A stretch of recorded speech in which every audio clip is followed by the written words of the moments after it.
okay. Well, sometimes good things are worth waiting for. I'm just saying. I mean, this is at least 3 years in the making.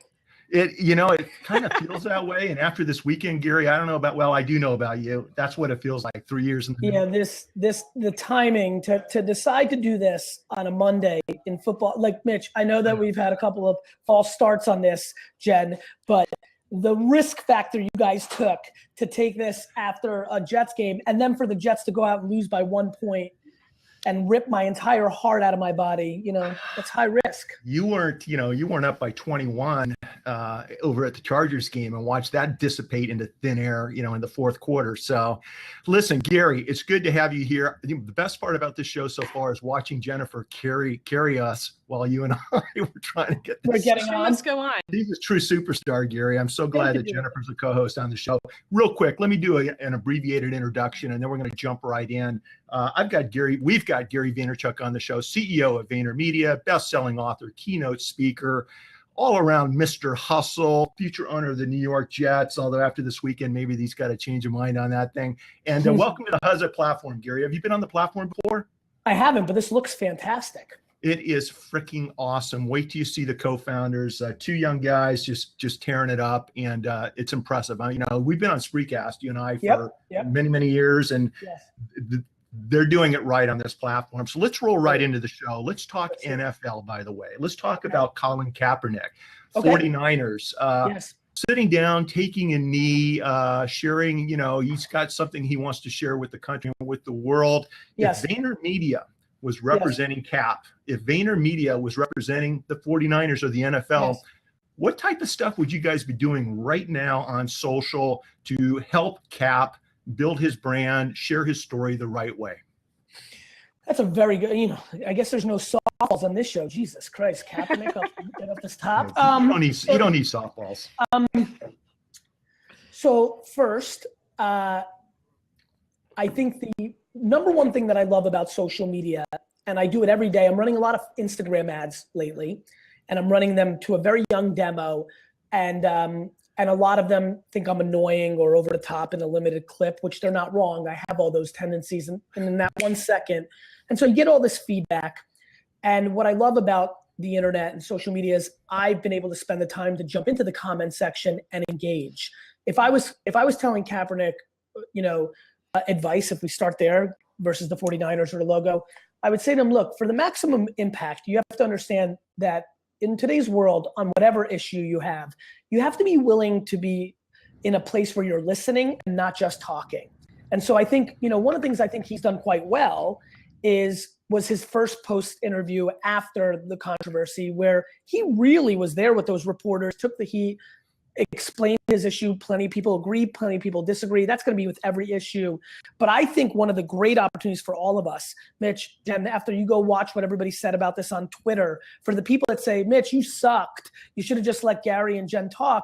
To me, and I get those every single day. At this point in my career, especially off the momentum over the last 18 months with Daily V and Snapchat and Gary V, I'm in a better place than I was 18 months ago. But even with all the love affair of what I'm doing, there's plenty of people that have critiques, think that I'm self-absorbed or whatever it may be. And I do take a lot of those opportunities to engage. One of the things I've adjusted a little bit to counter my own advice is I'm also spending a lot of time that say, Mitch, you were great. So I used to spend too much time just on the negative and not on the positive. So I balanced it. But for Cap, I would say, listen, every day, 15 to 50 people that say the N-word or get out of my country, make a Twitter response on video and say, Mitch, well, I don't want to use you in that drug. Tommy, I'm so sorry you feel that way, but let me explain.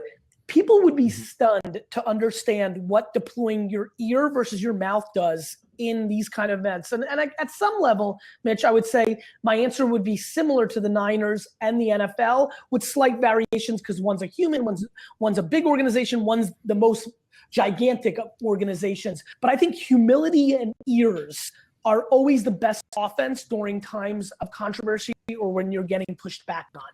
I love the way he used his ears and went from sitting to kneeling. He's got police officers in his family. He brought in a special forces retired individual to accompany him in sharing the message. He listened to his audience and he adjusted. And I thought that was powerful. I think it also speaks to his intent, right? Like, I think, no matter how much you might, and there are plenty of my inner circle hate him right now. I'm like, look, you can do whatever you'd like, but I always remind them, you're talking to a kid that was born in the Soviet Union, right?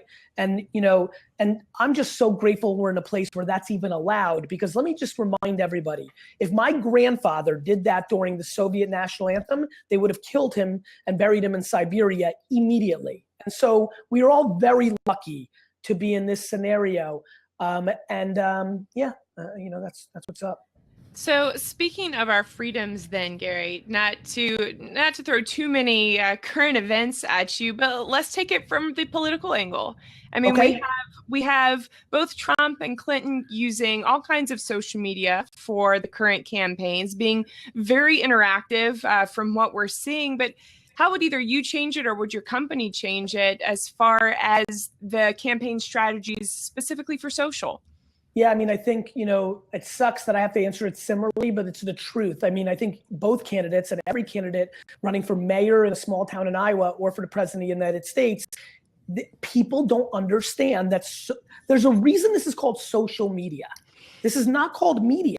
Media, as we knew it, was there's so much opportunity. I mean, I believe that it is in Hillary Clinton and Donald Trump's and any other person that's running for office's best interest to sit down like I'm doing now and engage. Like, look, even at, people don't think in long-term value, they think in short-term value. This is happening primarily because of one reason, because I adore Mitch and want to bring him value. Let's cut to the chase. But the second religious reason this is happening, strategy, I use the word religion as a slang term for strategy, is I want Cheval John and Vicky Finch and Anthony, who I know, Conklin, I know, Claudia Santiago, Sheldon Pierce, and I don't care if there's 4 people here or 4,000. My PR people, my marketing people have always been mad at me. For example, you might have heard now I'm doing a new show on Apple with Gwyneth Paltrow and Jessica Alba and Will.i.am, and everybody wants to do, the Today Show and the night stuff, but I'm like raising my hand to the production company in Apple and my co-celebrities and saying, I'll take all those weird podcasts. I'll take, I know you guys are all going to do Fallon and this and that. And I want to, but I'm a big believer in depth versus width, Jen. And so, I think if Hillary or Donald sat down for 14 hours and just replied to everybody in video form, clarified their points of view, did things of that nature, engaged, like Dawn's showing up in my screen right now. Obviously, there's some things you can do with this platform. Like, I think that people just don't understand that hand-to-hand combat is valuable. Mitch and I have warm feelings towards each other because I did the hand-to-hand combat. When he became a fan of my work, I replied. Like I answered his email. Like I engaged with his tweets. Well, but Gary, let's share with the audience. You may not remember this, but Mark Sanchez was coming out of, it was either Mission Viejo High School or USC as QB, and the Jets had just drafted him, and you were in Orange County. And I was with somebody that knew Mark's uncle. And our conversation was about Sanchez and football and the solution for the Jets. And then we rolled over into everything else, right? That's exactly right. And I think common interests or things, so anyway, the punchline is there, if I was running for president of the United States right now, I would be engaging with individuals one-on-one, not scalable. I'm very aware of the presidential nominees' schedules. With all due respect, I think people started to realize this is true because of Daily V and Snapchat. I'm working 18 hours a day too. Like there's only so many hours. There's only 24 and I'm working 18 and 19 anyway. So, it's not like I understand what that volume of time is. And I would say that doing 19 things that look the same is not as good as 17 that look the same in 2 others. Meaning, there's only so many times they can go and do a town hall. So many times they can meet the editor of a newspaper. So many times they can be on CNN and Fox. I think 1 hour a day to reply to people. And by the way, if I was running for president of the United States, it would be Ohio and Florida and these swing states. I would just sit there and I would reply to 99 people anti and pro me in Ohio and engage and show that I'm a human being. Mm-hmm. These candidates are not acting human. No. We do not feel that they are human. Exactly. And I think human tendencies work. At my micro fame of the internet, I am convinced that the reason that I've been able to spike a little bit more is because I've been dramatically more human than the next gal or the next guy.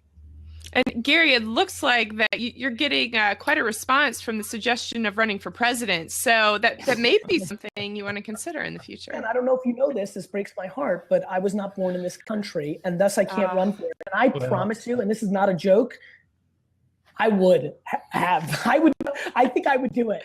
I really kind of think I can do it. I have a crazy bad ego, clearly. I think I could do it. I'd want to do it. I would do it, but I can't do it.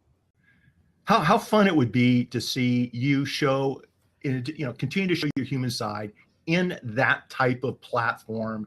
Well, hopefully sharing a message that, you're passionate about. Brian Kramer and I, Gary, and I think Brian, Pure Matter, we're talking about H to H, and we were talking about social media not being properly embraced by the candidates. There's so much happening every single day, right? This is like entertainment. It's depressing, but on the other side of the coin, I can't wait to get home and see what's happened today, right? Imagine if the candidates were, like you just said, picking these up while they're on the road and just sharing their story about their health issues or about misstatements. They would win, but they're not doing that because they're robots. Both Donald in the public as a business media brand and Hillary as a career politician. The biggest issue that they have is they're not human. They're not willing to do that. They just don't even know. They've got handlers and experts and bullshit polls they believe in. They're just not human. I mean, there's just nothing else to say. And so I agree with you. And listen, I'll be honest with you. One of the biggest reasons I decided to do this Apple show, Planet of the Apps, is because I know that I will become more famous. More people will know who I am. It's going to be a lot of exposure. But what I really want is I want them to watch the content I've been putting out on YouTube and Facebook, because I'm on a very serious kick of pushing positivity. I'm a positive guy. I'm happy. I love life. I don't think the world is on fire. I don't think I think that mainstream media does that for TV ratings. I understand rubbernecking. I understand human behavior. I understand that we respond to the negative more. That just doesn't, that's fine. And by the way, that's all true. But I don't think that takes away from the fact that life is amazing and things are good and we have it so good and we're so lucky. Our great-great-grandparents, they lived to 40 and 50, modern medicine, health, we have it so good. And I just, I'm very fascinated by getting more attention so that I can push that. And the interesting thing is I've been really trying to reconcile, am I being selfish because that allows me to then get what I want? And I've been really curious, and I'm talking about this publicly for the first time. It's like, I really genuinely equally get off on the fact that it's beneficial to me as it is to somebody else. I can tell you firmly that getting the 30 emails a day of "you've changed my life" or "my life is better since I found you" is an equal but different high as to getting a big book advance or a speaking gig or things of that nature. It's interesting. I'm in an interesting transition of my career, and I'm fascinated on not just how it impacts me, but how do I put it out there so other people follow the blueprint? Because I genuinely believe that there's a way to win personally, financially, and emotionally while deploying enormous value to others. That's a fine line that I think is fascinating, and I want to bring more exposure to it. There's a new mindset right now. What the hell has this got to do with me being a lawyer, right? But it has everything with me connecting with other people around the world as a human being. And Mitch, and you know this, and I've been following you very carefully, all along the way, and we've talked about this, it also creates avenues of opportunity. Yeah, I was absolutely. A wine guy. Everybody's a stay-at-home mom, a lawyer, a wine guy, a construction worker, until you're a human that people care about. Like, I don't know what Kim Kardashian was. Like, I don't know what all these social media experts were. Like, I was a retailer. I owned a liquor store in New Jersey. Like, building awareness. And then if you actually have something to bring to people as a curator or as a creator of content, is very important and creates enormous opportunities. I love it. Listen, everyone, we're speaking with Gary Vaynerchuk, CEO of VaynerMedia. If you have questions, ask them in the Q&A. Use the selfie button up on top of the chat. Share selfies with us today. Show Gary who is watching and listening to our interview today. We'd really appreciate it. It's kind of fun. Let's switch hats a little bit, away from sports, away from politics. Let's switch over to Samsung. The Samsung batteries capturing. does VaynerMedia represent Samsung? We do not. Okay. So the Samsung battery issue, 2.5, million Samsung units are being recalled. Samsung's trying to get ahead of this story. And for those of you that aren't aware, the way some of the batteries are designed, they're catching fire when they're being charged. Those of us that have been flying RC planes, helicopters, yeah, they're catching on fire, and it's like 25 units out of every million. But if that one unit's in the basement of an apartment complex or at 33,000 feet in an airplane, it could be a problem. What Samsung's doing is they've done a recall. They're being fairly transparent and visible about this problem, and they're trying to fix it. Gary, VaynerMedia, any of the big clients that you're representing, when there's a big problem or a perceived problem with their products or services, how important is it to get out ahead of that story and to use social to do that? And do you have someone who's a professional get out, an actor, a TV star do that, or maybe someone from the company that has the right ability?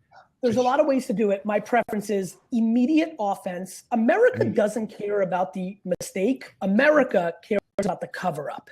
We're not mad at Samsung for the battery that goes on fire, because all of us who are even keeled recognize that sometimes that happens when you're innovating. What we'd hate is a little, person's house burns down and Samsung goes, "That's not us." We hate the cover up. Right. I mean, we've proven in this country that we can absorb pretty much everything besides murder, right? Like we can pretty much forgive. And even on that, a lot of people, really, we are a forgiving nation. What we don't want is any company thinking they're going to pull one over on us. It's unbelievable. We are visceral to the bullshit. And so I would say it's super important to get in front of it. And yeah, I think the more, again, back to the politician conversation we had, the more the CEO of a company can say, hey, this is the issue, here it is, and it's very real, and the less it's we at Samsung, clearly the PR person, it lacks that authenticity. But listen, by the way, do you know how many publicly traded CEOs are uncomfortable in front of the camera, are not good at improv, right? Don't know, need to read? So I don't think there's any one size fits all. I would just say the most authentic in the fastest way possible. Look, I plan on making mistakes in my life over the next 50 years because I'm a human being. Right. What I hope is that I'm not scared in the biggest mistakes I make to continue what I've done in the small mistakes that I've made in my career, which is go right at it, tell everybody what's up, because at the end of the day, it solves the issue very quickly. Very quickly. Absolutely. So speaking of the technology. There's Nicholas right there. Yeah, there he is, the social media professor. Look, there we go. So speaking of technology. And former VaynerMedia intern, Nicholas. Nicholas Murr. Awesome. There we go. I didn't even know that. That's awesome. So as far as looking forward, we had the Apple event last week where they've now shown us the earbuds of the future. We have everything exploding with VR, things that have come out really over the past, 6, 7, 8 months. It's just changing at such a rapid pace. What are you most excited about here, and what kind of advice are you giving these kinds of companies that are really pushing the envelope with technology? I think the thing that I'm most excited with, Jen, and I think for all of us, there will always be a new thing that comes along that we weren't playing in that makes us understand that this is a forever game. Let me explain. I built one of the largest wine retail companies in America by doing e-commerce, email, and Google AdWords, right? And I was at the forefront. We're talking about 1999, 2000, 2001, 2002. And then all of a sudden, this Web 2.0 thing happened. Flickr, Delicious. I was reading TechCrunch, and then off of that moment, Woot, and then Twitter, YouTube, Facebook, right? And I remember at that moment, which is why I bet on it, I said, oh my God, everything I was right about with email and blogging and e-commerce, this is happening again in a different way. I think what excites me most, Jen, is that this last 10 years for me has been really about social media, the evolution of communication on the internet. What VR and everything that Elon Musk's always up to, and what Apple's up to, and Alexa with Amazon AI, and Pokemon Go, and filters on Snapchat is, wait a minute, this is a next generation technology that's coming, and I don't know everything. You know, the last one was really good for me because it was about human communication. Even, I want to give a shout out to whoever said it. Nancy, I think maybe, let me just go back. Yeah, Nancy said, Gary, it's so fun to watch you here, communicate so relaxed. This is my zone. Human interaction's my zone. And it's being done through a computer, a live stream right now. It's different, but it's all the same game. Mm-hmm. I believe that to be true for the next generation. But I think what most excites me is if you're really paying attention, what's happened over the last year, self-driving cars, we're starting to see the real life version of things that have been talked about for the last 3 or 4 years. And I think we can all agree that 10 years from today, the world's gonna be very, very, very different. And so what I'm consulting them on, Jen, and what I'm excited about as an investor and as just a human being is, oh shit, I think I'm fancy right now and I know what's going on. It's really not gonna matter in 10 years if I don't become great at understanding all these new things. Oh, wait a minute. And this is the point that I was trying to make. Every one of you, if this last decade or half decade was the first time you became a digital native, what you're gonna realize is this is a forever game. Mm-hmm. And so what excites me, Jen, is I've been reminded again, even though I've always known it, that here we go again. We're gonna start all over. The internet itself could be arbitraged and become not as relevant. And when I say not as relevant as mainstream media as we go into a VR world over the next 10 to 20 years, because it's just attention. If 39% of Americans that are millennials or 18 to 35 at that time, 15 years from now, if 40% of Americans are spending all day in a VR world, well, the internet as we know it, or traditional media as we know it, is just not as valuable. Mm-hmm. These are big, big, big technology shifts. It's changing so fast. And what I'm hearing, Gary, and I don't want to put words in your mouth, but there's a mindset that you need to have as a business owner, as a consumer, as an entrepreneur, to embrace change and to be willing to learn new things. I was over at my in-laws' house about a week ago, and I've got my 70-year-old plus father-in-law using Alexa to listen to 40s and 50s music. While he's doing that, my kid's running out the door with one of these, looking for the new Pokemon character out front.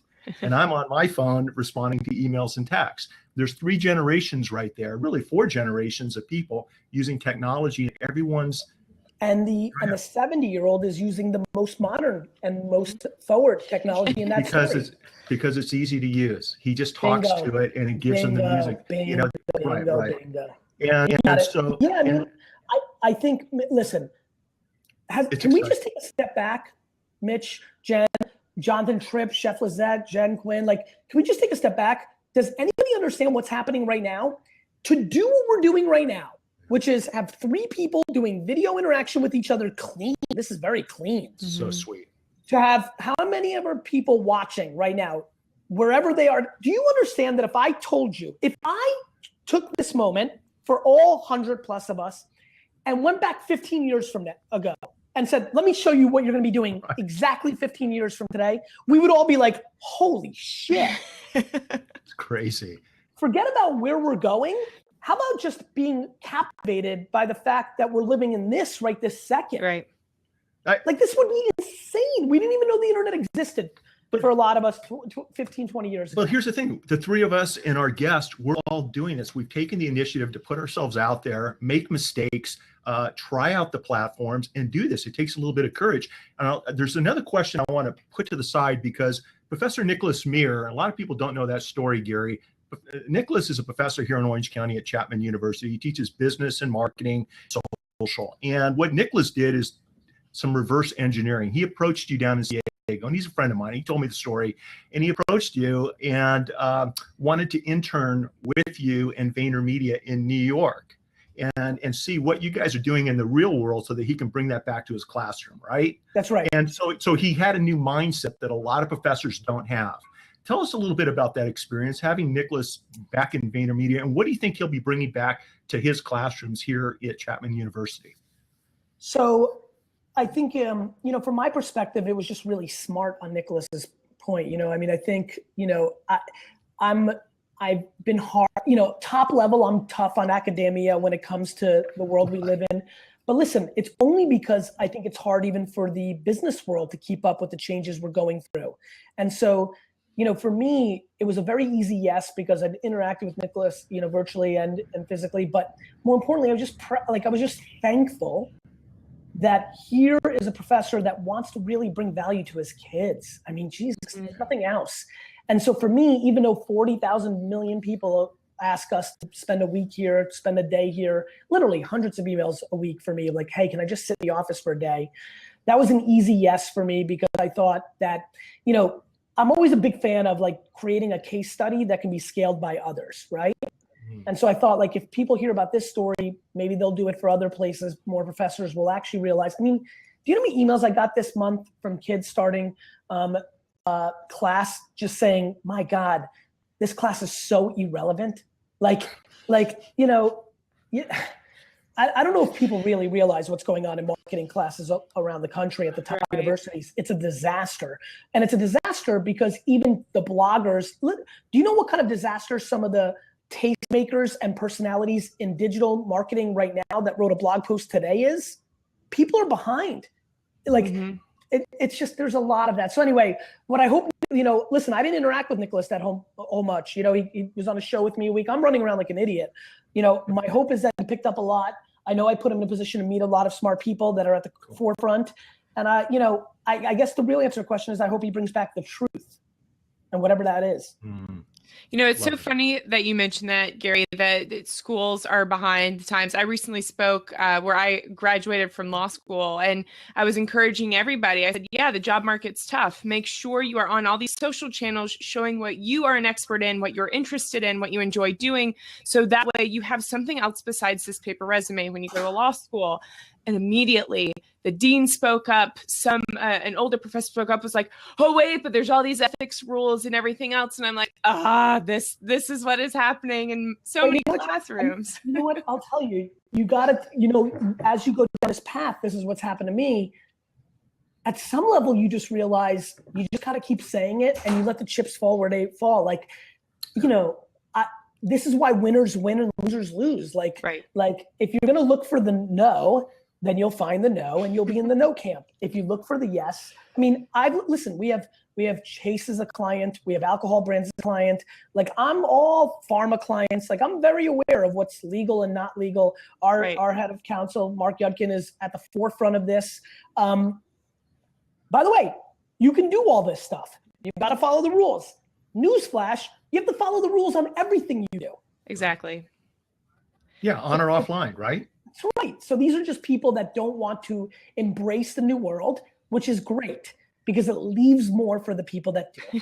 I like sometimes, that. Jen, sometimes, and Gary, sometimes when I hear people coming up with excuses, well, the ethics codes, the rules, the laws don't allow us to do that. First of all, they're not right when they say that. Right. But what I'm really hearing between the lines is they're too lazy to take the initiative. I don't want to do it. They don't want to do it, or they're afraid to do it. And so what's kind of cool is by having a casual conversation like what we're doing right now, there are people out there that hopefully will walk away and be embraced with a new level of power, a new level of self-confidence to do this stuff. And I hope that's the case because this is changing everything.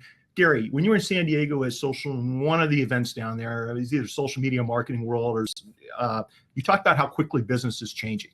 Yes. And that's kind of what we're talking about. And one of my questions for you is, when I first started in business 30 plus years ago, we always looked long-term. We had long-term financial plans, long-term goals. Now today, and I listened to what you had to say with Meerkat, with Uber, with Airbnb and things like this, things are happening like this, okay? For the entrepreneurs out there, for people starting new businesses, watching the show, your thoughts about time and taking advantage of opportunities when they arise, as opposed to, well, it'll be there in 5 years. What's the right mindset today with starting a business and investing, because things are changing so quickly? That losses and wasted time are actually wins in the gathering of context in a world where the value of knowing has never been greater. Right, Mitch? So let me say it one more time. That was an interesting kind of like answer. I don't think people realize that doing the work to learn all these things is a win in itself, even if it doesn't create short-term victories. Mm-hmm. I equate it to the following. We're living a digital marathon, And most people aren't willing to get on the treadmill for a couple of months to get ready for it. It's almost like working out and staying in shape. It's almost like being able to consistently hit that jump shot, right? You got to put in the time. I'm not crippled by all the hours I lost on Vine and Social Cam because they made me good at Instagram and Snapchat. Got it? Absolutely. Absolutely. Like, I'm not worried. You know why I was good at Spreecast and why I would be good at this? Because I put in the work on Ustream years ago. I don't care that Ustream's not around. You know, and so like that's the game. People don't realize that. You know, and I think people need to wrap their head around that the reason you need to invest in these things and where the opportunities are is it's a net game. It's like investing. For all, go ahead, Mitch. I was gonna say, you can take this experience and I'll take it into the courtroom, Gary. The way I do an opening statement now is different than 20 years ago. Correct. I am speaking in 140 character sound bites to my young jurors now, and I wouldn't have figured out how to do that had I not put myself out here on social. That's right. I mean, and it applies to everybody, right? And let me say one other thing. Unless I'm wrong, for a lot of you as lawyers, you're trying to get new business. It's not just practicing law, right? And so like becoming good at marketing and communications is going to help you close clients or attract clients to you. Hold on one second, guys. I'm trying to understand my schedule. Okay. Yep. Okay. How are you doing time-wise? Poorly. I'm behind on something. So maybe, can we wrap it up? We can wrap it up if you tell us how everyone can get a hold of you if they want to reach out to VaynerMedia. I appreciate it. So Facebook.com/Gary is a real good place to ping me. And then Gary VEE on Instagram, Snapchat, and Twitter is the way to go for sure. And when can we look for Planet of the Apps to be coming out? April of next year. Okay. We'll be filming in November. And so I'll be in the LA area a bunch in November and December for peeps as well. And so fantastic. I really appreciate you having me on and your patience for making this happen. No, it's our pleasure. So Gary, we're going to let you run. We're going to keep the show